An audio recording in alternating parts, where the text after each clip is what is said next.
Marketing management 5th class ആണ്. നമ്മൾ കഴിഞ്ഞ 4 ക്ലാസ്സസിലായിട്ട് നമ്മൾ തിയറി കംപ്ലീറ്റ് ചെയ്തിട്ടുണ്ടായിരുന്നു. അപ്പോൾ അതിന്റെ ഒരു ക്വസ്റ്റ്യൻ ഡിസ്കഷൻ ആണ് ബേസിക്കലി നമ്മൾ ഈ ക്ലാസ്സിൽ ചെയ്യുന്നത്. അപ്പോൾ സ്റ്റാർട്ട് ചെയ്യുന്നത് നമ്മള് നിങ്ങളുടെ എക്സാമിന് പ്രീവിയസ് ക്വസ്റ്റ്യനിൽ ചോദിച്ച ഒരു 4 ക്വസ്റ്റ്യൻസ് ആണെന്ന് തോന്നുന്നു. ഒരു കുറച്ച് ക്വസ്റ്റ്യൻസ് ആണ് അത് ഡിസ്കസ് ചെയ്യും. പിന്നെ അതുപോലെ തന്നെ സിമിലർ ആയിട്ടുള്ള വേറെ ക്വസ്റ്റ്യൻസും പിന്നെ കുറച്ച് ടഫ് ലെവൽ ആയിട്ടുള്ള ക്വസ്റ്റ്യൻസ്. ഇപ്പൊ മാർക്കറ്റിംഗ് മാനേജ്മെന്റ് എന്ന് പറയുന്നത് നമുക്കറിയാം മാനേജ്മെന്റ് റിലേറ്റഡ് ആയിട്ട് വിളിക്കുന്ന എക്സാംസിനൊക്കെ ക്വസ്റ്റ്യൻസ് ചോദിച്ചു. അങ്ങനത്തെ സിലബസിൽ ഒരുപാട് എക്സാംസ് ഉണ്ടല്ലോ. അപ്പോ ഇപ്പോഴത്തെ ഒരു ട്രെൻഡ് അനുസരിച്ച് എങ്ങനെയാണ് നമ്മൾ PSC ക്വസ്റ്റ്യൻ തയ്യാറാക്കുന്നതെന്നുള്ള എല്ലാം മനസ്സിൽ വെച്ചുകൊണ്ട് നമ്മൾ കുറച്ച് എന്താ പറയുക യൂഷ്വലി ഒരു ക്വസ്റ്റ്യൻ വായിച്ച് ആൻസർ എഴുതുന്ന ക്വസ്റ്റ്യൻസ് മാത്രമല്ല കുറച്ച് ഡിഫറെന്റ് ആയിട്ടുള്ള ക്വസ്റ്റ്യൻസ് കൂടെ നമ്മൾ എന്ത് ചെയ്യുന്നുണ്ട് ഇൻക്ലൂഡ് ചെയ്തിട്ടുണ്ട്. അപ്പൊ നമുക്ക് ടൈം കളയാതെ നമുക്ക് ക്വസ്റ്റ്യൻസിലോട്ട് നോക്കാം. ക്വസ്റ്റ്യൻ ഫസ്റ്റ് ഞാൻ ഷെയർ ചെയ്യുമ്പോൾ നിങ്ങൾക്ക് തന്നെ ഈ ക്വസ്റ്റ്യൻ വായിച്ചു കഴിയുമ്പോൾ നിങ്ങൾ ആൻസർ അറിയാന്നുള്ളതാണെങ്കിൽ പറയാം. നമുക്ക് അത് നോക്കി കറക്റ്റ് ആണെങ്കിൽ അനുസരിച്ച് ഡിസ്കസ് ചെയ്ത് പോവാം. ഓക്കെ.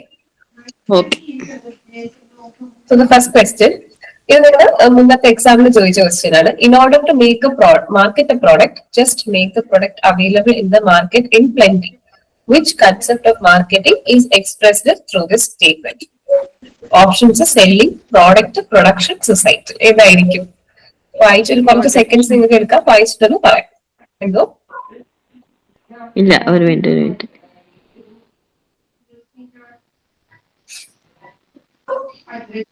Production concept. ഒരാൾ പറഞ്ഞു പ്രൊഡക്ഷൻ കോൺസെപ്റ്റ് ആണെന്ന്. വേറെ ആർക്കെങ്കിലും വേറെ എന്തെങ്കിലും ഓപ്ഷൻ ആണെന്ന് തോന്നുന്നുണ്ടോ? നിങ്ങൾക്ക് അൺമ്യൂട്ട് ചെയ്യാൻ മടിയുള്ളവർക്ക് ചാറ്റ് യൂസ് ചെയ്യാം. ഏതാണെങ്കിലും കുഴപ്പമില്ല.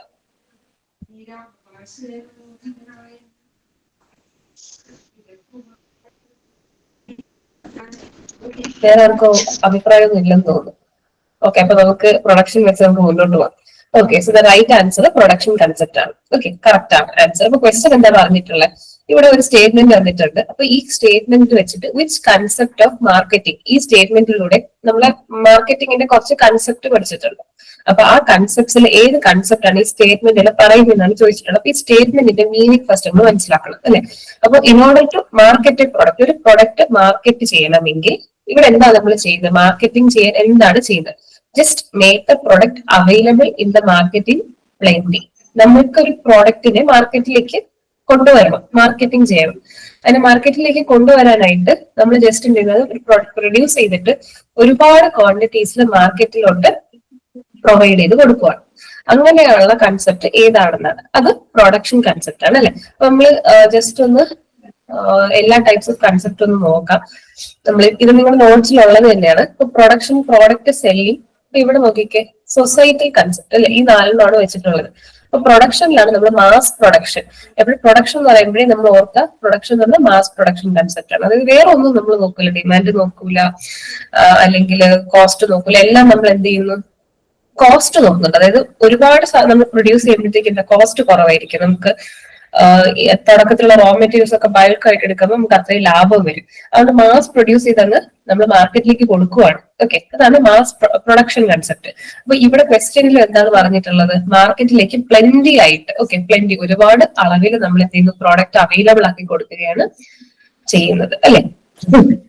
അതുകൊണ്ട് അത് എന്ത് കൺസെപ്റ്റ് ആണ്? പ്രൊഡക്ഷൻ ആണ്. സെല്ലിങ്ങിലാണെങ്കിലോ ഏതാ വരുന്നത്? നമ്മൾ അഗ്രസീവ് ആയിട്ട് സെല് ചെയ്യുന്നുണ്ട്. അതായത് sell what is made, not what is needed. ഇത് ബേസിക്കലി പെട്ടെന്ന് പ്രോഫിറ്റ് ഉണ്ടാക്കാൻ വേണ്ടിയിട്ട് നമ്മൾ എന്ത് ചെയ്യുന്നു, ഒരു പർട്ടിക്കുലർ പ്രൊഡക്റ്റ് ഉണ്ടാക്കുന്നു, വിൽക്കുന്നു. അത് പ്രത്യേകിച്ച് അവർക്ക് ആവശ്യമുണ്ടോന്നൊന്നും നോക്കൂല. നമ്മൾ ജസ്റ്റ് കസ്റ്റമറിലേക്ക് അടിച്ചേൽപ്പിച്ച് എന്താ പറയാ, അവരെ കൊണ്ട് വാങ്ങിക്കാൻ മാക്സിമം ശ്രമിക്കുന്നു. ആൻഡ് ഓൾസോ മാക്സിമം പ്രോഫിറ്റ് അതിൽ നിന്ന് നമ്മൾ ഉണ്ടാക്കാനായിട്ട് ശ്രമിക്കുന്ന ടൈപ്പാണ് സെല്ലിംഗ്. എക്സാമ്പിളിലൂടെ ഇൻഷുറൻസ് ഒക്കെ തന്നിട്ടുണ്ട്. ഇപ്പം ഇൻഷുറൻസ് ആയാലും ക്രെഡിറ്റ് കാർഡും ഇതൊക്കെ തന്നെ അവരെന്താണ് ഇങ്ങോട്ട് വിളിച്ച് നമ്മൾ എന്ത് ചെയ്യണം, അടിച്ചേൽപ്പിക്കുകയാണല്ലോ ആക്ച്വലി ചെയ്യുന്നത്. അപ്പൊ അതൊക്കെ ഒരു സെല്ലിംഗ് കൺസെപ്റ്റിൽ വരുന്നതാണ്. പിന്നെ ഏതാ? പ്രൊഡക്റ്റും സൊസൈറ്റിയിലാണ്. പ്രൊഡക്റ്റിൽ വന്നിട്ട് നമ്മൾ മെയിൻ ആയിട്ട് നല്ല ക്വാളിറ്റി പ്രൊഡക്റ്റ് ആൾക്കാരിലേക്ക് എത്തിക്കുക. അതായത് ഒരു പർട്ടിക്കുലർ ആവശ്യം നമ്മുടെ കസ്റ്റമേഴ്സിന് കാണും, അത് നിറവേറ്റുന്ന ഒരു product which is of good quality. അത് ചിലപ്പോൾ കുറച്ച് പ്രൈസ് ഒക്കെ കൂടി വരാം, പക്ഷെ നമ്മൾ അവിടെ ക്വാളിറ്റി പ്രോഡക്റ്റ് നല്ലതായിരിക്കും. അതിലാണ് പ്രൊഡക്റ്റ് കൺസെപ്റ്റ്. പ്രോഡക്റ്റിനെ ഫോക്കസ് ചെയ്ത് വെക്കുന്നത് പ്രൊഡക്റ്റ് കൺസെപ്റ്റ്. പിന്നെ സൊസൈറ്റിയിൽ എന്ന് പറയുമ്പോഴത്തേക്ക് ബേസിക്കലി നമ്മൾ സൊസൈറ്റിക്ക് നല്ലത് ചെയ്യാൻ വേണ്ടി അവർക്ക് പർപ്പസ്ഫുൾ അവരുടെ പർപ്പസസ് നമ്മുടെ മെയിൻ പർപ്പസ് എന്ന് പറഞ്ഞാൽ സൊസൈറ്റിയുടെ വെൽഫെയർ ആണ്. സൊസൈറ്റി വെൽഫെയർ ആണ് നമ്മുടെ മെയിൻ ആയിട്ട് ഫോക്കസ് ഏരിയ എന്ന് പറയുന്നത്. അപ്പൊ കസ്റ്റമർ എന്താണ് ആവശ്യം നമ്മളത് എത്ര കാശ് കൊടുത്താണെങ്കിൽ അവർക്കത് എന്ത് ചെയ്യുന്നു ചെയ്തു കൊടുക്കുന്നു. അപ്പൊ ബേസിക്കലി ഒരു സൊസൈറ്റിയുടെ ഒരു നീഡ് ഒരു നമ്മൾ ഈ പ്രൊഡക്റ്റിൽ എന്ന് പറഞ്ഞു കഴിഞ്ഞാല് ഇപ്പൊ ജസ്റ്റ് ഒരു പ്രോഡക്റ്റിന്റെ ആവശ്യമുണ്ട്, അത് നമ്മൾ ഉണ്ടാക്കി നല്ല ക്വാളിറ്റിയിൽ ഉണ്ടാക്കി കൊടുക്കുന്നു. പക്ഷെ സൊസൈറ്റിയിൽ എന്ന് പറഞ്ഞാൽ നമ്മൾ എന്ത് ചെയ്യുന്ന ഒരു സൊസൈറ്റിയുടെ ഒരു ആവശ്യമാണ് അവിടെ നിറവേറുന്നത്. ഇപ്പൊ ഫോർ എക്സാമ്പിൾ ബാങ്ക് പറഞ്ഞിട്ടുണ്ട്. അപ്പൊ ബാങ്ക് ഒക്കെ എന്നുള്ള ഫിനാൻഷ്യൽ എയ്ഡ് ഒക്കെ കൊടുക്കുന്നതാണ്. അത് പാവപ്പെട്ടവർക്കും പണക്കാർക്കും ഒക്കെ ഫീസിബിൾ ആകുന്ന പല ഓപ്ഷൻസ് അവർ പ്രൊവൈഡ് ചെയ്യുന്നുണ്ട് അല്ലെ. അപ്പൊ അതൊരു സൊസൈറ്റി വെൽഫെയറിന് വേണ്ടിയിട്ട് ചെയ്യുന്നതാണ്. അപ്പൊ അതാണ് സൊസൈറ്റിക്ക് ഇമ്പോർട്ടൻസ് കൊടുത്ത് ചെയ്യുമ്പോൾ സൊസൈറ്റൽ മാർക്കറ്റിംഗ്. അപ്പൊ ഇവിടെ മാസ് പ്രൊഡക്ഷൻ ആണ് പറഞ്ഞിട്ടുണ്ടായിരുന്നത്. സോ നമുക്ക് ഇവിടെ റൈറ്റ് ആൻസർ എന്ന് പറയുന്നത് പ്രൊഡക്ഷൻ കൺസെപ്റ്റ് ആണ്. ഓക്കെ, ഒരു ഡൗട്ട് ചോദിച്ചോട്ടെ മിസ്സേ. ആ ഈ മാർക്കറ്റിംഗ് മയോപ്പിയ എന്ന് പറഞ്ഞാൽ എന്താ? എന്താണ് മാർക്കറ്റിംഗ് മയോപ്പിയ? മാർക്കറ്റിംഗ് മയോപ്പിയ ഞാൻ കേട്ടിട്ടില്ലല്ലോ. അത് പ്രൊഡക്ഷനായിട്ട് ബന്ധപ്പെട്ട പ്രൊഡക്റ്റ് കോൺസെപ്റ്റിൽ വരുന്ന സാധനം. പ്രൊഡക്റ്റ് ആണോ പ്രൊഡക്ഷൻ ആണോ എനിക്ക് മനസ്സിലായത്. ഞാൻ ഒരു ക്വസ്റ്റ്യൻ പേപ്പറിൽ കണ്ടതാ മയോപ്പിയ. അത് ഫിലിപ്പ് കോട്ടിൽ കൊണ്ടുവന്നതല്ലേ? മയോപ്പിയ കൊണ്ടുവന്നതാരെന്നായിരുന്നു ക്വസ്റ്റ്യൻ പേപ്പറിൽ ഉണ്ടായിരുന്നത്. എന്തോ അതെന്ത് കോൺസെപ്റ്റ്? ആ കോൺസെപ്റ്റിൽ എന്താ പറയുന്നത്? അത് അതിനെപ്പറ്റി ക്ലിയർ ആയിട്ട് എനിക്കൊന്ന് നോക്കാം. ഞാൻ നിങ്ങൾക്ക് ഒരു ഓഡിയോ ആയിട്ട് അത് ഷെയർ ചെയ്തേക്കാം. എന്താണ് അതിന്റെ പേര്? മാർക്കറ്റിംഗ് മയോപ്പിയ അല്ലേ? അതിന്റെ വേണമെങ്കിൽ ഞാൻ ഇതിന്റെ ലാസ്റ്റ് കുറച്ച് നോട്ട്സ് ആയിട്ടും കൂടെ ആഡ് ചെയ്ത് ഒരു അഡീഷണൽ നോക്കട്ടെ, അല്ലെങ്കിൽ ഒരു അഡീഷണൽ ഒരു ചെറിയൊരു വീഡിയോയിൽ റെക്കോർഡ് ചെയ്ത് നിങ്ങൾക്ക് നോട്ട്സിന്റെ കൂടെ അവൈലബിൾ ആക്കി തരാം. എക്സ്പ്ലനേഷൻ ഇല്ലെങ്കിലേ വായിച്ച മാർക്കറ്റിംഗ് തിരിഞ്ഞു. അതെ, അപ്പൊ ഡീറ്റെയിൽ ആയിട്ട് ഞാൻ നോക്കിയിട്ട് ഒന്ന് പറഞ്ഞു തരാം. ഓക്കെ,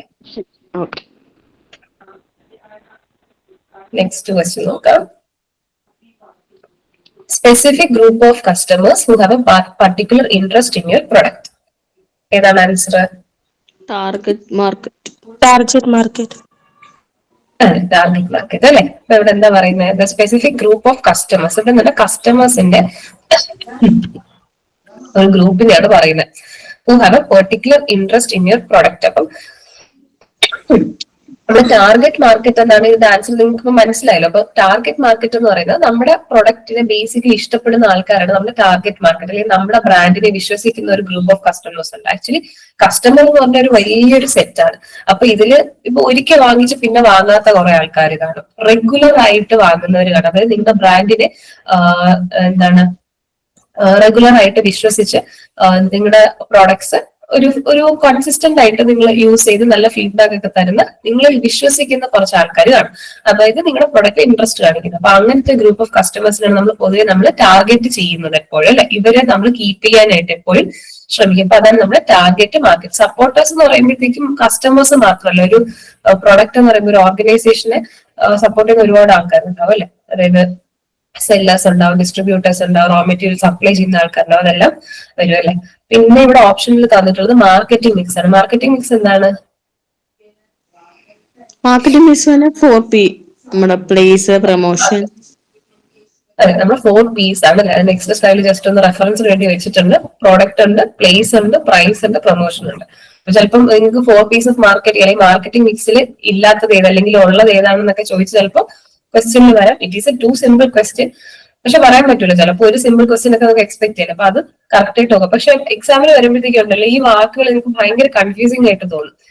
അതായത് ഇപ്പൊ പ്രൊമോഷൻ പോലെ നമുക്ക് പ്രൈസും പ്രോഡക്റ്റും പ്ലേസും പ്രൊമോഷനും പോലെ ഫീൽ ചെയ്യുന്ന വേറെ ഏതെങ്കിലും വാക്കുകളായിരിക്കും അവരെന്ത് ചെയ്യുന്നത് തെറ്റിച്ച് തന്നിട്ടുണ്ടാവും. അപ്പൊ അതുകൊണ്ട് വേർഡ്സ് നമ്മൾ 4 ഓർത്ത് വെക്കുന്നത് ക്ലിയർ ആയിട്ട് തന്നെ ഓർത്ത് വെക്കുക. അപ്പൊ ഇതാണ് ഈ question.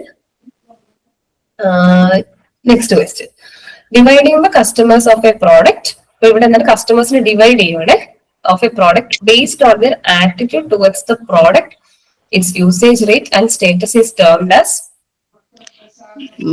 Psychological segment. Psychographic. Psychographic segmentation. എല്ലാരും കൂടെ ഒരുമിച്ച് പറഞ്ഞപ്പോ എനിക്ക് ക്ലിയർ ആയില്ല. സൈക്കോഗ്രാഫിക് ഞാൻ കേട്ടു, വേറെ എന്തെങ്കിലും പറഞ്ഞായിരുന്നു? ഓപ്ഷൻ സി മാം ആയിരിക്കും. ബാക്കി എല്ലാരും പറഞ്ഞേതാ? വേറെ ഏതൊക്കെ സൗണ്ടുകൾ ഞാൻ കേട്ടു, എനിക്ക് പക്ഷെ ക്ലിയർ ആയില്ല. ബി ആണോ മിസ്സേ? ബിഹേവിയറൽ സിയും ബിയും വന്നിട്ടുണ്ട്. ആക്ച്വലി ഇത് കുറച്ച് കൺഫ്യൂസിങ് ആണ് അല്ലെ, നമ്മള് ബിയും സിയും തമ്മില് ബിഹേവിയറൽ ആണോ സൈക്കോഗ്രാഫിക് അതെ. ആണോ എന്നുള്ളത്. അതെ, അപ്പൊ അവിടെ ക്ലാസ് എടുത്ത സമയത്തും അന്ന് നിങ്ങൾക്ക് ഇത് ഓർത്ത് വെക്കാൻ വേണ്ടിട്ട് ഞാൻ എന്തോ പറഞ്ഞിട്ടുണ്ടായിരുന്നു. അപ്പൊ അത് നമുക്ക് അത് ആ ഒരു സെയിം സ്ലൈഡ് തന്നെ ഇങ്ങോട്ട് കൊണ്ടുവരാം. അപ്പൊ ഈ ബിഹേവിയറിലും സൈക്കോഗ്രാഫിക്കിലും ചെറിയൊരു വ്യത്യാസമാണ് വരുന്നത്. അപ്പൊ അത് നമുക്ക് ആ 4 ടൈപ്പ് ഒന്ന് വേഗം ഒന്ന് നോക്കാം. അപ്പൊ നിങ്ങൾക്ക് കുറച്ചുകൂടി ഒരു ഐഡിയ ഉണ്ട്. അപ്പൊ ഇവിടെ ജോഗ്രഫിക് എന്ന് പറയുമ്പോൾ നമുക്കറിയാം, ജോഗ്രഫി നോക്കുമ്പോഴേ ലൊക്കേഷൻ വെച്ചിട്ട്, ഇപ്പൊ ഫോർ എക്സാമ്പിൾ നമ്മളിപ്പോ ഒരു പർട്ടിക്കുലർ കൺട്രി ഫോക്കസ് ചെയ്യുന്നത്, UK റീജിയൻ, US റീജിയൻ, അല്ലെങ്കിൽ ഇപ്പൊ കേരളത്തിൽ മാത്രം നമ്മൾ ചെയ്യുന്ന ഒരു സംഭവം. അപ്പൊ അങ്ങനെ ഒരു ലൊക്കാലിറ്റി അല്ലെങ്കിൽ ഒരു ലൊക്കേഷൻ ബേസ് ചെയ്തിട്ട് നമ്മൾ കസ്റ്റമേഴ്സിനെ ഗ്രൂപ്പ്, ഇവിടുത്തെ കസ്റ്റമേഴ്സിനെ മാത്രം നമ്മൾ എന്ത് ചെയ്യുന്നു, സെഗ്മെന്റ് ചെയ്യുന്നതിനാണ് ജോഗ്രഫിക് സെഗ്മെന്റേഷൻ. ഇനി ഡെമോഗ്രാഫിക് എന്ന് പറയുമ്പോൾ, ഡെമോഗ്രാഫിക് എന്ന വാക്കിന്റെ അർത്ഥം തന്നെ നമുക്കറിയാം എന്താണ്, അത് ഈ നമ്മുടെ ഏജ്, ഏജ്.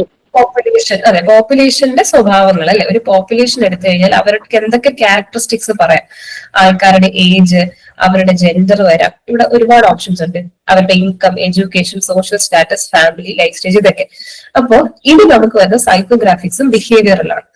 അപ്പൊ ഇതില് സൈക്കോഗ്രാഫിക്സ് എന്ന് പറയുന്നത്, ഇതില് ഫസ്റ്റ് ഞാൻ ബിഹേവിയറൽ വന്നേരം. ബിഹേവിയറൽ എന്ന് പറഞ്ഞാല് behaviour towards the product. Okay, ഇങ്ങനെ നിങ്ങൾ നോക്കുക. ബിഹേവിയർ എന്ന് വെച്ചാൽ നമ്മുടെ കസ്റ്റമർ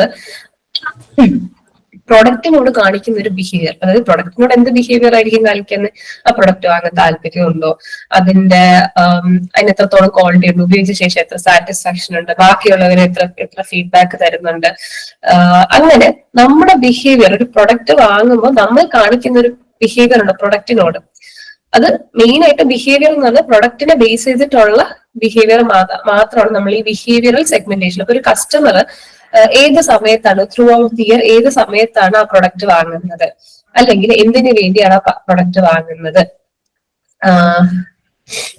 എത്ര ഫ്രീക്വൻസിയിൽ വാങ്ങുന്നു, എത്ര ക്വാണ്ടിറ്റിയിൽ വാങ്ങുന്നു, അല്ലെങ്കിൽ അവരുടെ ഉദ്ദേശം എന്താണ്. സോ ബേസിക്കലി പ്രൊഡക്റ്റിനോട് എന്ത് ബിഹേവിയർ ആണ്, അതങ്ങനെ ബിഹേവിയറിലല്ല. അതേസമയം സൈക്കോഗ്രാഫിക് എന്ന് പറയുന്നത് അവർ ഒരു പ്രൊഡക്റ്റ് വാങ്ങാൻ പോകുമ്പോൾ അവർ ചിന്തിക്കുന്ന രീതിയിൽ പൊതുവെ ഉള്ള അവരുടെ ഒരു സ്വഭാവമാണ് സൈക്കോഗ്രാഫിക്. ഓക്കെ, അപ്പൊ സൈക്കോഗ്രാഫി നിങ്ങൾ ചിലപ്പോഴൊക്കെ ഈ ചില കമ്പനീസിലൊക്കെ ഈ അപ്ലൈ ചെയ്തിട്ടുണ്ടെങ്കിൽ, ഇന്റർവ്യൂ ഒക്കെ അറ്റൻഡ് ചെയ്തിട്ടുണ്ടെങ്കിൽ അവിടെ ഒരു സൈക്കോഗ്രാഫിക് ടെസ്റ്റ് എന്ന് പറഞ്ഞിട്ടൊരു സംഭവം ഉണ്ട്. അവിടെ നിന്ന് നിങ്ങളുടെ പേഴ്സണാലിറ്റിയാണ് അവിടെ അസസ് ചെയ്യുന്നത്, ഈ സൈക്കോഗ്രഫി അല്ലെങ്കിൽ സൈക്കോമെട്രിക്കോ അങ്ങനെയും പറയാറുണ്ട്, സൈക്കോഗ്രാഫിക്. അപ്പൊ അവിടെ നിന്ന് ബേസിക്കലി നിങ്ങളുടെ പേഴ്സണാലിറ്റി നിങ്ങൾ വളർന്നു വന്ന സാഹചര്യം, നിങ്ങൾ എക്സ്പീരിയൻസ് ചെയ്യുന്ന സിറ്റുവേഷൻസ്, അതൊക്കെ വെച്ചിട്ട് നിങ്ങൾക്ക് ഒരു സ്വഭാവം ഉണ്ടല്ലോ. അതാണ് ബേസിക്കലി എന്താ നിങ്ങളുടെ ഒപ്പീനിയൻസ്, നിങ്ങളുടെ പേഴ്സണാലിറ്റി, നിങ്ങളുടെ മോറൽ വാല്യൂസ്, നിങ്ങളൊരു സിറ്റുവേഷൻ വരുമ്പോൾ എങ്ങനെയാണ് അത് ഹാൻഡിൽ ചെയ്യുന്നത്, നിങ്ങളുടെ ഒരു മൈൻഡ് സെറ്റ്, ആറ്റിറ്റ്യൂഡ്, അതൊക്കെയാണ് സൈക്കോഗ്രാഫിക്. പക്ഷെ ഇവിടെ ബിഹേവിയറിൽ വരുമ്പോൾ എന്താണ് മെയിൻ ഫോക്കസും നമ്മളത് പ്രൊഡക്റ്റിനോട് നിങ്ങൾ എങ്ങനെ റെസ്പോണ്ട് ചെയ്യും, പ്രൊഡക്റ്റിനെ പറ്റി ചിന്തിക്കുമ്പോൾ നിങ്ങളുടെ ബിഹേവിയർ എന്താണ്. അപ്പൊ ഇത് നിങ്ങൾക്ക് ഇത് കുറച്ചുകൂടെ ആൻസർ ചെയ്യാൻ പറ്റുമായിരിക്കും. ഇനി ഒന്ന് നോക്കിയേ, dividing the customers of A product based on there attitude towards the product, its usage rate and status. ഇനി എന്തായിരിക്കും? സൈക്കോളജി അല്ല, ബിഹേവിയർ ആയിരിക്കും. Behavioural segmentation. Okay, psychographic behavioural ആണോ? ബിഹേവിയർ അല്ല, ഡൗട്ട് ആയി പോയോ? ആ ബിഹേവിയർ അല്ല ആൻസർ. കാരണം നമ്മളവിടെ ബേസിക്കലി പ്രൊഡക്റ്റിന്റെ കാര്യം, ഇപ്പം ഇവിടെ ക്വസ്റ്റ്യൻ അല്ല, ആറ്റിറ്റ്യൂഡ് ടുവേർഡ്സ് പ്രൊഡക്റ്റ്. ഓക്കെ, നമ്മുടെ കസ്റ്റമർ ആ പ്രൊഡക്റ്റിനോട് കാണിക്കുന്ന ആറ്റിറ്റ്യൂഡ്, ഇറ്റ്സ് യൂസേജ് റേറ്റ്, ആ കസ്റ്റമർ ആ പ്രൊഡക്റ്റ് എത്രത്തോളം യൂസ് ചെയ്യുന്നുണ്ട്, ആൻഡ് സ്റ്റേറ്റസ്. ഈ സ്റ്റേറ്റസ് പറയുമ്പോഴത്തേക്കും ഇവിടെ buyer stage, life cycle stage, ഇതൊക്കെ വരുന്നുണ്ട്. നിങ്ങൾ PLC ഒക്കെ പഠിച്ചു, പ്രോഡക്റ്റിന്റെ ലൈഫ് സൈക്കിൾ സ്റ്റേജ്, ഏത് സ്റ്റേജിൽ, ആ സ്റ്റേജ് അല്ലല്ലോ, നമ്മളെ കൺസ്യൂമർ ബൈയിങ് പ്രോസസ് ഇല്ലേ, അതിനകത്ത് നിങ്ങൾ കുറച്ച് ഐഡിയ, നീഡ്, അതാണോ മിസ്? ഐഡിയ സ്റ്റെപ്സ് ആണോ? ഒരു സ്റ്റെപ്സ് പെട്ടെന്ന് ഓർമ്മ കിട്ടുന്നില്ല, ജസ്റ്റ് മിനിറ്റ്.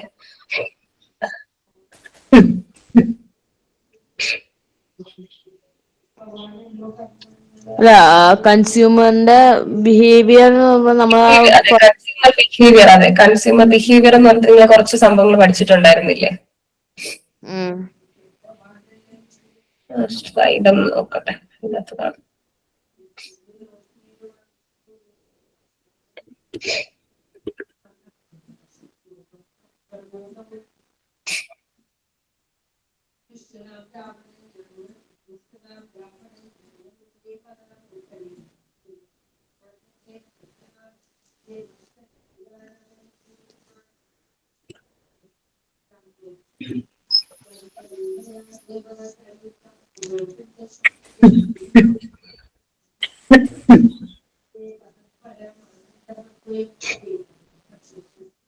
നമ്മളൊരു പ്രോസസ്സ് പറഞ്ഞിട്ടില്ലേ, recognition of need, information search, evaluation of alternatives, ആ ഒരു 5 സ്റ്റെപ്പ്.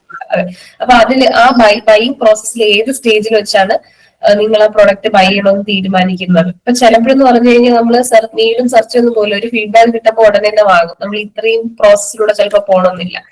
അപ്പൊ നമ്മൾ ആസ് എ ബയ്യർ നമ്മള് പിന്നെ ബയേഴ്സിന് ആക്ച്വലി സ്റ്റേജസ് ഉണ്ട്. അതായത് നമ്മളിപ്പം വാങ്ങുന്ന സ്റ്റേജിലാണോ അതോ ആ ഒരു ഓൾട്ടർനേറ്റീവ്സ് ചെക്ക് ചെയ്യുന്ന സ്റ്റേജിലാണോ, അങ്ങനെ പല രീതിയിൽ പല ആംഗിൾസിലും നമുക്ക് നോക്കാൻ പറ്റും. അപ്പോ ബേസിക്കലി ഇപ്പൊ ഇതുപോലത്തെ ക്വസ്റ്റ്യൻ വരുമ്പോൾ ആളെ പറ്റിയാണോ ചോദിക്കുന്നത്, അത് ആളുടെ ആറ്റിറ്റ്യൂഡ് ടുവേർഡ്സ് എ പ്രോഡക്റ്റ്, അത്രയും മാത്രം ഉണ്ട്. ഇത് ടുവേർഡ്സ് ദ പ്രൊഡക്റ്റ്, ഇത്രയും മാത്രം ആലോചിച്ചാൽ മതി. ബിഹേവിയറിൽ എപ്പോഴും പ്രൊഡക്റ്റിനോട് നമ്മൾ എങ്ങനെ റെസ്പോണ്ട് ചെയ്യുന്നു, ഇതെന്ന് പറഞ്ഞാൽ നമ്മുടെ സ്വഭാവമാണ്. ഓക്കെ, നമ്മുടെ സ്വന്തമായിട്ടുള്ളൊരു സ്വഭാവം ഉണ്ടല്ലോ, നമ്മുടെ ആറ്റിറ്റ്യൂഡ്, നമ്മുടെ ബിഹേവിയർ, അതാണ് സൈക്കോഗ്രാഫിക്സ്. അപ്പൊ ഞാൻ ഇവിടെ ബിഹേവിയർ എന്ന് പറയുമ്പോൾ അതാണ് ആറ്റിറ്റ്യൂഡ് ഓഫ് ദി കസ്റ്റമർ ചോദിക്കുവാണെങ്കിൽ സൈക്കോഗ്രാഫിക്ക് വരും അല്ലേ? അതെ, ആറ്റിറ്റ്യൂഡ് ഓഫ് ദ കസ്റ്റമർ ചോദിച്ചാൽ സൈക്കോഗ്രാഫി.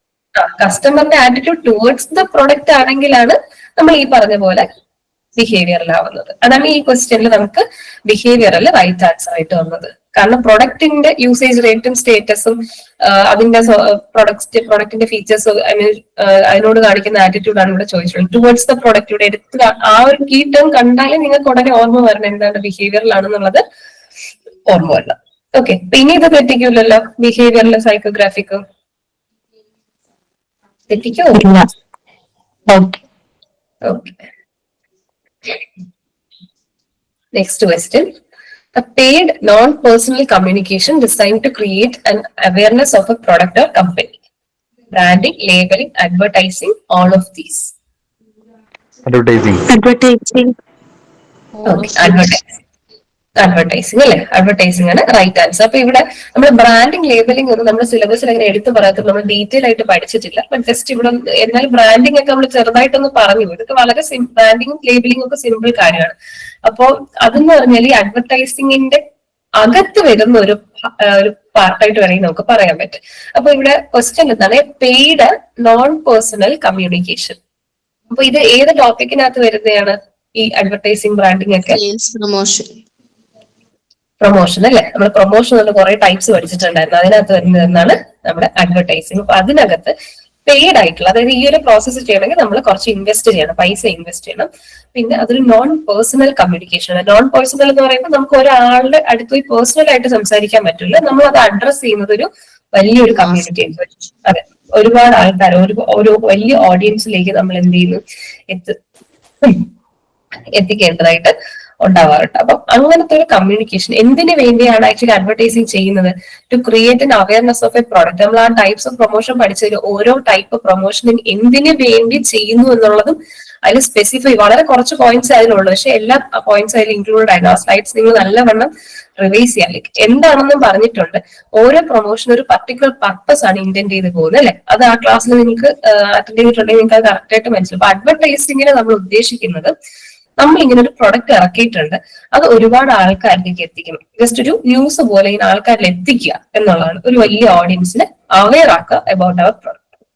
ഓക്കെ, അതിന് വേണ്ടി നമുക്ക് ഫ്രീ ആയിട്ട് ചെയ്യാൻ പറ്റില്ല. കാരണം ഒരുപാട് ആൾക്കാരിലേക്ക് എത്തിക്കണമെങ്കിൽ നമുക്ക് വേറെ എന്തെങ്കിലും ഹെൽപ്പ് വേണ്ടി വരും. അപ്പൊ അവരിലേക്ക് ഫോർ എക്സാമ്പിൾ TV വഴിയോ അല്ലെങ്കിൽ ന്യൂസ് പേപ്പർ വഴിയൊക്കെ പരസ്യം കൊടുക്കുക. അഡ്വർടൈസിംഗ് എന്ന് സിംപിൾ പരസ്യം കൊടുക്കുന്നതല്ല. അപ്പൊ ഈ പരസ്യം നമുക്ക് നമ്മുടെ പ്ലാറ്റ്ഫോമിലല്ല, മറ്റു പ്ലാറ്റ്ഫോംസിലായിരിക്കും കൊടുക്കുന്നത്. അപ്പൊ അവർക്ക് എന്തെങ്കിലും കുറച്ച് പൈസ നമ്മൾ കൊടുക്കേണ്ടി വരും. അപ്പൊ ഇത് പെയ്ഡ് ആണ്, പേഴ്സണലും അല്ലാത്തൊരു കമ്മ്യൂണിക്കേഷൻ ആണ്, mainly to create an awareness of the product അല്ലെ? അതിനെയാണ് നമ്മൾ അഡ്വർടൈസിംഗ് എന്നത്. അപ്പൊ ബ്രാൻഡിങ്, ലേബലിംഗ് എന്തുകൊണ്ട് വന്നില്ല എന്നുള്ളത് നമുക്ക് ജസ്റ്റ് ഒന്ന് നോക്കാം. ബ്രാൻഡിങ് എന്ന് ബേസിക്കലി എന്താ പറയുന്നത്? ഒരു കമ്പനിയെ നമ്മൾ ഇപ്പൊ ആൾക്കാരെ റെക്കഗ്നൈസ് ചെയ്യാൻ വേണ്ടി അതിനൊരു പ്രത്യേക പേരും ലോഗോയും ഒക്കെ കൊടുത്ത് അതിനെന്താ ഇച്ചിരി പൊലിമയോടെ കീപ്പ് ചെയ്യുന്നതിനെയാണ് നമ്മൾ ബേസിക്കലി ബ്രാൻഡിങ് എന്ന് പറയുന്നത്. അപ്പൊ പെട്ടെന്ന് നമുക്ക് അതിന്റെ ലോഗോ ആണ്, അപ്പൊ ആ ഒരു കമ്പനി ഓർമ്മ വരും, അവരുടെ ആ പ്രോഡക്റ്റ്. ഇപ്പൊ സ്റ്റാർബക്സ് എന്ന് പറയുമ്പോൾ നിങ്ങളുടെ മനസ്സിലൊരു ഇമേജ് വന്നിട്ടുണ്ട്, അവരുടെ ലോഗോയുടെ ഇമേജ് വന്നിട്ടുണ്ട്, അല്ലെങ്കിൽ ഈ മെക്ഡോണൽഡ്സ് എന്ന് പറയുമ്പോൾ ആ ഒരു എം ഷേപ്പ് നിങ്ങൾക്ക് മനസ്സിൽ ഓർമ്മ ഒന്നാണ്. അപ്പൊ ഇതൊക്കെ നമ്മുടെ ബ്രാൻഡിങ് ടെക്നിക്സ് ആണ്. സോ ദാറ്റ് ഇപ്പൊ അതുപോലത്തെ സിമിലർ പ്രോഡക്റ്റ് ഉണ്ടാക്കുന്ന ബാക്കി കമ്പനികളിൽ നിന്നും അവരെ വ്യത്യസ്തമായിട്ട് കാണാൻ വേണ്ടിയിട്ട് ജസ്റ്റ് അവര് ഒരു പുതിയ ടാഗ് ലൈനും ഒരു ലോഗോയും ഒരു പുതിയ പേരും ഒന്ന് കൊടുത്തിറക്കുന്നു. ജസ്റ്റ് അതിനെയാണ് ബ്രാൻഡിങ് എന്ന് പറയുന്നത്. ബേസിക്കലി അവർ ആ ഒരു ഇപ്പം ഒരു വലിയ കമ്പനി അല്ല ബ്രാൻഡ്, കമ്പനിക്കകത്ത് തന്നെ ചിലപ്പോൾ ആ ഹോൾ കമ്പനിയെ മൊത്തത്തിലും ബ്രാൻഡിങ് ചെയ്യാം. ചിലപ്പോൾ ഒരു കമ്പനിക്കകത്ത് പല പല സെഗ്മെന്റ്സ് ഉണ്ടാക്കി അതിനെ പല പല ബ്രാൻഡ് പോലെ അവർക്ക് മാർക്കറ്റ് ചെയ്യാനും പറ്റും. അപ്പൊ ഇത് അഡ്വർടൈസിംഗ് അല്ല. ബ്രാൻഡിങ്ങിന് നമുക്ക് പൈസ ചെലവുണ്ട്, ഇല്ല എന്നല്ല, പക്ഷെ അതിലൊരു കമ്മ്യൂണിക്കേഷൻ അല്ല നടക്കുന്നത് അല്ലെ. നമ്മളിപ്പോ പ്രൊഡക്റ്റിന്റെ അവയർനെസ് കൊടുക്കുക അങ്ങനെയൊന്നുമല്ല. ബേസിക്കലി നമ്മളൊരു വലിയ മാർക്കറ്റിൽ നമ്മുടെ പ്രൊഡക്റ്റ് എടുത്ത് കാണിക്കാൻ വേണ്ടി നമ്മൾ കുറച്ച് നമ്മുടെ സ്പെഷ്യാലിറ്റീസ് ഒക്കെ എടുത്ത് കാണിക്കാൻ വേണ്ടി ഒരു ലോഗോയും ഒരു അങ്ങനത്തെ സംഭവങ്ങളൊക്കെ കൊടുക്കുന്നതാണ് ബ്രാൻഡിങ്ങിൽ. ഓൾസോ ഇങ്ങനെ ബ്രാൻഡിങ് കൊടുക്കുമ്പോൾ ഇവിടെ കുറച്ച് ഇത് പോയിന്റ്സ് ഉണ്ട്. Help with product identification. ഇപ്പൊ ഞാൻ സ്റ്റാർബക്സ് എന്ന് എനിക്ക് എടുത്തു പറയാം. സ്റ്റാർബക്സ് ആക്ച്വലി എന്താണ് അവരുടെ കുറെ മെയിൻ ആയിട്ട് അവർ കൊടുക്കുന്ന കുറച്ച് പ്രൊഡക്ട്സ് ഉണ്ട്. അപ്പം അത് വിൽക്കാൻ വേണ്ടിയിട്ട് മാത്രം, അതും കുറച്ചധികം പ്രീമിയം ആയിട്ടുള്ള സാധനങ്ങളായിരിക്കും. അപ്പൊ അങ്ങനത്തെ ഒരു ഹൈ പ്രൈസിലും ഹയർ ക്വാളിറ്റിയിലും വിൽക്കാൻ വേണ്ടിയിട്ടാണ് എന്ത് ചെയ്യുന്നത്, ആ കമ്പനി അതിനൊരു പ്രത്യേകം ബ്രാൻഡായിട്ട് മാർക്കറ്റ് ചെയ്യുന്നത്. അതൊരു വലിയ കമ്പനിയാണ്. അപ്പോ അതുപോലെ തന്നെ ഒരു സ്റ്റേറ്റസ് കിട്ടും. സെക്കൻഡ് തിങ് എന്ന് പറഞ്ഞാൽ ഒരു സ്റ്റേറ്റസ് കിട്ടും. ആ കമ്പനിയെ സെപ്പറേറ്റ് ആയിട്ട് റെക്കഗ്നൈസ് ചെയ്യും. ഇപ്പൊ നമ്മളിപ്പോ ചെറിയ കടകളുണ്ട്, അവർ അവരുടേതായ രീതിയിൽ ഒരു സിഗ്നേച്ചർ സ്റ്റൈലിൽ പുതിയ ഷേക്കും കോഫിയും ഒക്കെ കൊണ്ടുവന്നാൽ അവരങ്ങനെ അറിയപ്പെടില്ല അല്ലെ. ഒരു സ്റ്റാർബക്സ് ഒക്കെ അറിയപ്പെടുന്ന പോലെ അറിയോ? ഇല്ല. അതിപ്പോ ഒരു സ്റ്റേറ്റസ് സിമ്പലാണ്. ഇത് അഡ്വർടൈസിംഗിൽ ഹെൽപ്പ് ചെയ്യും. അഡ്വർടൈസിംഗിന്റെ ഒരു ഭാഗമാണ്. അതാണ് ഞാൻ നേരത്തെ പറഞ്ഞത്. ബ്രാൻഡിങ്ങും ലേബലിങ്ങും അഡ്വർടൈസിംഗിന്റെ അകത്ത് വരുന്ന ഒരു സംഭവമാണ്. പിന്നെ ഒരു പുതിയ പ്രൊഡക്റ്റ് ഇൻട്രൊഡ്യൂസ് ചെയ്യാൻ എളുപ്പമാണ്. ഇപ്പൊ ഒരു ബ്രാൻഡായിട്ട് ഓൾറെഡി കസ്റ്റമേഴ്സ് അക്സെപ്റ്റ് ചെയ്തിട്ടുണ്ടെങ്കിൽ നമുക്ക് എന്താ സംഭവിക്കുക, ഒരു പുതിയ പ്രൊഡക്റ്റ് ലോഞ്ച് ചെയ്യുമ്പോൾ സ്റ്റാർബക്സിന്റെ ഇന്ന പ്രൊഡക്റ്റ് അല്ലെങ്കിൽ മെക്ഡോണൽഡ്സിന്റെ ഇന്ന പ്രൊഡക്റ്റ്, പുതിയൊരു പ്രൊഡക്റ്റ് എന്ന് പറഞ്ഞാൽ ഈസി ആയിട്ട് നമുക്ക് ഇൻട്രൊഡ്യൂസ് ചെയ്യാൻ പറ്റും. പക്ഷെ പുതിയൊരു കമ്പനി ആയിട്ട് വരുമ്പോൾ അവർക്ക് ഭയങ്കര സ്റ്റാർട്ടിങ് ട്രബിൾ ആയിരിക്കും.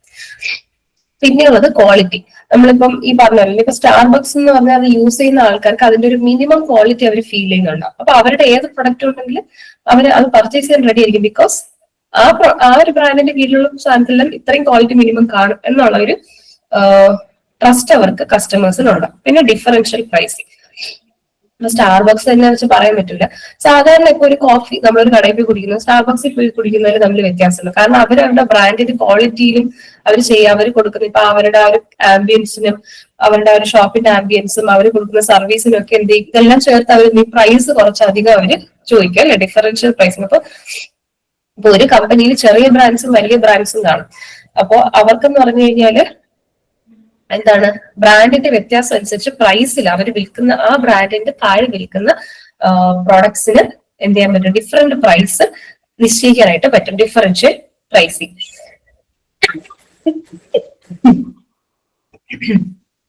ജസ്റ്റ് ഒരു മിനിറ്റ്, എക്സ്ക്യൂസ് മീ.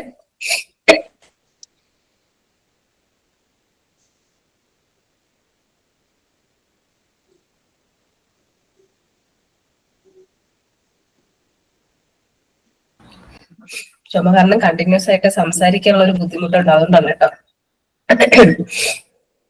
പിന്നെ അടുത്ത് നമുക്ക് നോക്കാനുള്ള ലേബലിംഗ് ആണ്. ഇപ്പൊ ലേബലിംഗ് വേറെ ഒന്നുമല്ല, നമ്മളൊരു പ്രൊഡക്റ്റിന്റെ പുറത്ത് അതിനെ പറ്റിയുള്ള ഇൻഫർമേഷൻ ഒരു ചെറിയ സ്റ്റിക്കർ പോലെ ഒട്ടിച്ച് എഴുതിയിട്ടുണ്ട്. അതാണ് ബേസിക്കലി ലേബലിംഗ് എന്ന് പറഞ്ഞാൽ. അത് നമ്മൾ ഇൻഫർമേഷൻ ആ പ്രൊഡക്റ്റിനെ പറ്റി നമ്മൾ കസ്റ്റമർ അറിഞ്ഞിരിക്കേണ്ട കുറച്ച് കാര്യങ്ങൾ എടുത്ത് കാണിക്കുന്നതാണ് ലേബലിംഗ്. ഇതും ബേസിക്കലി ഇൻഫർമേഷൻ കൊടുക്കുന്നതാണ് പ്രൊഡക്റ്റിനെ പറ്റി.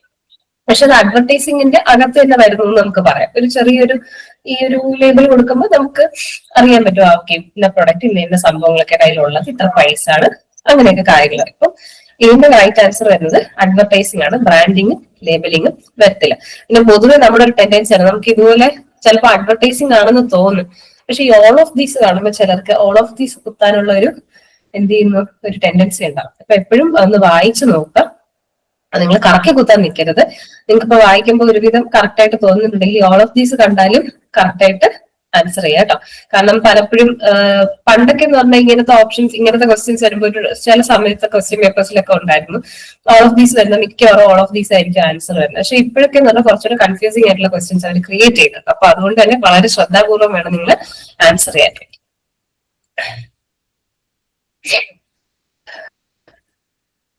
സ്ലൈഡ് മാറിയില്ല. മാറിയോ? അടുത്ത ക്വസ്റ്റ്യൻ വന്നായിരുന്നോ? Yes miss. Okay. Okay, next question. Which of the following best describes the process of consumer buying behavior? ഏതാണ്? Option A. Option A. Option A. Okay, എല്ലാവർക്കും ഉറപ്പാണല്ലേ ഓപ്ഷൻ എ ആണ്. ആ സ്റ്റെപ്സ് 5 സ്റ്റെപ്സ് ഉണ്ട്, അത് നമ്മൾ പഠിച്ചു വെച്ചിട്ടുണ്ട്. അതാണ് റെക്കഗ്നീഷൻ, സെർച്ച്, ഇവാലുവേഷൻ, പർച്ചേസ്, പിന്നെ പോസ്റ്റ് പർച്ചേസ് ബിഹേവിയർ അല്ലെങ്കിൽ പോസ്റ്റ് പർച്ചേസ് ഇവാലുവേഷൻ എന്നുണ്ട് അല്ലെ നമ്മൾ ഈ പറഞ്ഞിട്ടുള്ളത്. അപ്പൊ റെക്കഗ്നീഷൻ എന്ന് പറയുന്നത് റെക്കഗ്നീഷൻ ഓഫ് നീഡ്, നമുക്ക് എന്തെങ്കിലും ആവശ്യം ഉണ്ടോ എന്നുള്ളത് റെക്കഗ്നൈസ് ചെയ്യാം. എന്നിട്ട് അതിനെപ്പറ്റി എന്ത് ചെയ്യും, നമ്മൾ സെർച്ച് ചെയ്യുന്നു. അതിന് നമ്മുടെ ആവശ്യം നിറവേറുന്ന ഏതെങ്കിലും പ്രോഡക്ട്സ് അവൈലബിൾ എന്തെങ്കിലും പറഞ്ഞായിരുന്നു? ഇല്ല. അപ്പൊ ആ ആവശ്യം നിറവേറുന്ന എന്തെങ്കിലും പ്രോഡക്റ്റ് ഉണ്ടോ എന്നുള്ളത് നോക്കാം. അതിനെ പറ്റിയുള്ള ഇൻഫർമേഷൻ സെർച്ച് ചെയ്യും. പിന്നെ അതിൽ തന്നെ ഒരുപാട് ഓപ്ഷൻസ് ഉണ്ടെങ്കിൽ ആ ഓപ്ഷൻസിനെല്ലാം നമ്മൾ ഇവാലുവേറ്റ് ചെയ്യും. ഇപ്പൊ നമ്മളൊരു ഞാനിക്കൊന്ന് കഴിഞ്ഞ ക്ലാസ്സിൽ എക്സാമ്പിൾ ഒരു ലാപ്ടോപ്പ് വാങ്ങണം, ഒരു ആവശ്യമുണ്ട് പുതിയതായിട്ട്. എന്റെ കയ്യിൽ ലാപ്ടോപ്പ് ഇല്ല, എനിക്ക് പുതിയ ക്ലാസ് ഒക്കെ എടുക്കണം.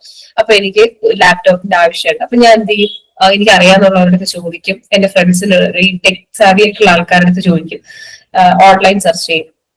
അപ്പൊ നോക്കുമ്പോൾ ഒരുപാട് ഓപ്ഷൻസ് ഉണ്ട്. അതിൽ ബെസ്റ്റ് ഏതാന്നുള്ളത് ഞാൻ എന്ത് ചെയ്യും, ഇതിന്റെ എന്താ പറയുക, അതിന്റെ ഫീച്ചേഴ്സ് ഒക്കെ വെച്ച് കമ്പയർ ചെയ്ത് ഞാൻ എന്ത് ചെയ്യും, ഇന്ന് എടുക്കാം എന്നൊരു പർച്ചേസ് ഡിസിഷനിൽ എത്തും. ഓക്കെ, പർച്ചേസ് ഡിസിഷൻ എത്തിക്കഴിഞ്ഞാൽ ഞാൻ എന്ത് ചെയ്യും, പിന്നെ അത് അനലൈസ് ചെയ്യും. അത് ഉപയോഗിക്കുന്നതോടെ എനിക്ക് എത്രത്തോളം ബെനിഫിറ്റ് ഉണ്ട്, എന്റെ പർപ്പസ് മീറ്റ് ചെയ്യുന്നുണ്ടോ എന്നൊക്കെയുള്ള നമ്മൾ നോക്കും. ഇങ്ങനെ 5 സ്റ്റെപ്പാണ് കൺസ്യൂമർ ബൈയിങ് പ്രോസസ്സിൽ എന്ന് ഇത് കറക്റ്റ് ആയിട്ട് കാണിച്ചിട്ടുള്ളത് ഓപ്ഷൻ എ തന്നെയാണ്. ഗുഡ്, നിങ്ങൾ എല്ലാവരും പഠിച്ചിട്ടുണ്ട്. അപ്പൊ I am happy about that.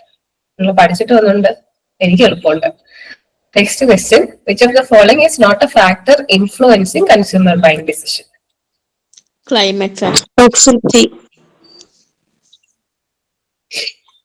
Climatic factors, option C അല്ലേ? അതെ. നമ്മൾ കാരണം actually consumer buying decision, consumer ഒരു പ്രൊഡക്റ്റ് വാങ്ങുന്നതിനുള്ള ഡിസിഷനെ അഫക്ട് ചെയ്യുന്ന ഫാക്ടേഴ്സ് ബേസിക്കലി നമ്മൾ ഇങ്ങനെയാ പഠിച്ചിട്ടുള്ളത് അല്ലെ? 4 എക്കണോമിക്കും, പേഴ്സണലും, സൈക്കോളജിക്കലും, കൾച്ചറൽ ആൻഡ് സോഷ്യൽ. ഇത് കാണാതെ പേര് കൺഫ്യൂസ്ഡ് ആവാതെ പഠിച്ചു വെക്കുക. ഓരോന്നിന്റെയും താഴെ എന്തൊക്കെ വരുന്നു എന്നുള്ളത് പഠിച്ചു വെക്കുക. കാരണം ഇവിടെ ആക്ച്വലി നിങ്ങൾക്ക് കറക്റ്റ് ആയിട്ട് പറയാൻ പറ്റണം. ഇപ്പം ഇവിടെ കണ്ടോ, കൾച്ചറൽ ആൻഡ് സോഷ്യൽ ഫാക്ടേഴ്സ് ഒരെണ്ണമാണ്, അതിന്റെ സ്പ്ലിറ്റ് ചെയ്ത് അവർ കൊടുത്തിട്ടുണ്ട്. പിന്നെ സൈക്കോളജിക്കൽ എന്ന് പറഞ്ഞു കൊടുത്തിട്ടുണ്ട്. ഇപ്പൊ ഇതിൽ order not actually climatic factor ആണ്. പക്ഷെ ഒന്ന് ഡീപ്പായിട്ട് ചിന്തിച്ചാല് ക്ലൈമറ്റിക് ഫാക്ടർ ഒരു ഫാക്ടർ ആണോ എന്ന് ചോദിച്ചാൽ അല്ലെന്ന് പറയാൻ പറ്റുമോ നിങ്ങൾക്ക്? ഇപ്പൊ നമ്മള് കാരണം ചില സമയങ്ങളിൽ ക്ലൈമറ്റ് ഒരു ഫാക്ടർ അല്ലേ. ഫോർ എക്സാമ്പിൾ ഇപ്പം മഴ സമയത്താണ് നമ്മൾ റെയിൻകോട്ട് കൂടുതൽ വാങ്ങുന്നത്, അല്ലാത്ത സമയം റെയിൻകോട്ട് വാങ്ങി വെക്കത്തില്ല. ഇപ്പൊ മഴ പെയ്യുന്ന സമയത്താണ് റെയിൻകോട്ട് വാങ്ങുന്നത്. പിന്നെ സമ്മർ സീസൺ നമ്മൾ ഐസ്ക്രീം കൂടുതൽ കഴിക്കാനുള്ള ടെൻഡൻസി ഉണ്ട്, അപ്പോഴാണ് നമ്മൾ ഐസ്ക്രീം കൂടുതൽ പർച്ചേസ് ചെയ്യുന്നത്. അപ്പൊ ക്ലൈമറ്റ് ഒരു ഫാക്ടർ ആണോ? ആണ്, ആക്ച്വലി അതൊരു ഫാക്ടർ ആണ്. പക്ഷെ അത്രയും മേജർ ഫാക്ടർ അല്ല. നമ്മൾ മാർക്കറ്റ് ഈ മാനേജ്മെന്റ് നമ്മൾ കുറെ തിയറി, ഈ നമ്മുടെ കോട്ട്ലറും ഇതുപോലുള്ള കുറെ ആൾക്കാർ എന്ത് ചെയ്ത് നോട്ട്സ് ആക്കി അവരുടേതായ സ്റ്റഡീസിലൂടെ അവർ കുറെ തിയറിയിൽ അറൈവ് ചെയ്തിട്ടുണ്ട്, കുറെ കാര്യങ്ങൾ അവർ പറഞ്ഞിട്ടുണ്ട്. അപ്പൊ അതിൽ അവരൊരിക്കലും ക്ലൈമറ്റിക് ഫാക്ടർ ഒരു മേജർ ഫാക്ടർ ആയിട്ട് പറഞ്ഞിട്ടില്ല. അപ്പൊ അതുകൊണ്ട് തന്നെ ഇപ്പൊ ഈ ക്വസ്റ്റ്യൻ ഞാൻ ഇങ്ങനെയാണ് ചിന്തിച്ചത്, അതുകൊണ്ട് ഈ ക്വസ്റ്റ്യൻ ചലഞ്ച് ചെയ്യാൻ പറഞ്ഞ PSC പോയി കഴിഞ്ഞാൽ അവരെന്ത് ചെയ്യില്ല, അതിന് മാർക്കൊന്നും തരത്തില്ല. കാരണം ഇത് ഓൾറെഡി ഈ 4 ഫാക്ടേഴ്സിനകത്ത് ഇൻക്ലൂഡഡ് ആയിട്ട് പറയുന്നുണ്ട്. അപ്പൊ ക്ലൈമറ്റ് എന്ന് പറഞ്ഞ പ്രത്യേക ഒരു ഫാക്ടർ നമ്മൾ ഒരിക്കലും ഇതിൽ ഇൻക്ലൂഡ് ചെയ്യത്തില്ല. സോ ദ റൈറ്റ് ആൻസർ എപ്പോഴും ക്ലൈമറ്റിക് ഫാക്ടേഴ്സ് ആണ്. Next one. A bank collects customer feedback through surveys, tracks complaints, and offers loyalty program to improve retention. This is an example of B. CRM. Customer relationship management അല്ലെ. അപ്പൊ ഒരു bank എന്ത് ചെയ്യുന്നു, കസ്റ്റമറിന്റെ feedback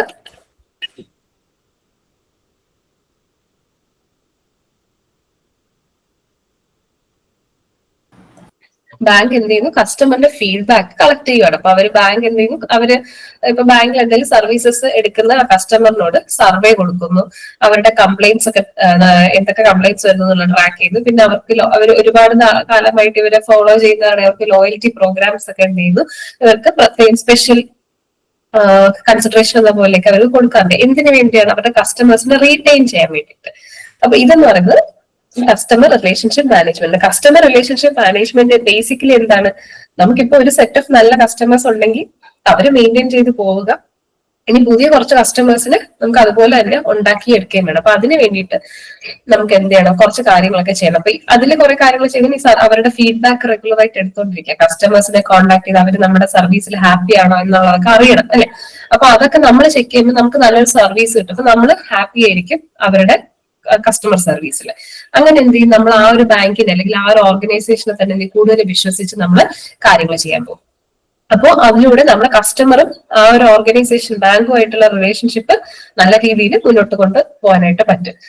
അതിലൂടെ തന്നെ ചിലപ്പോൾ ഇപ്പം എനിക്ക് അത്ര ഹാപ്പി ആയിട്ട് ഞാൻ വേറൊരാളെയും ചിലപ്പോൾ റെഫർ ചെയ്ത് ഈ ഒരു ബാങ്കിൽ സർവീസ് എടുക്കാൻ ചിലപ്പോൾ പറഞ്ഞു തരും. അപ്പൊ അവർക്ക് പുതിയൊരു കസ്റ്റമറിനെയും കിട്ടി അല്ലെ.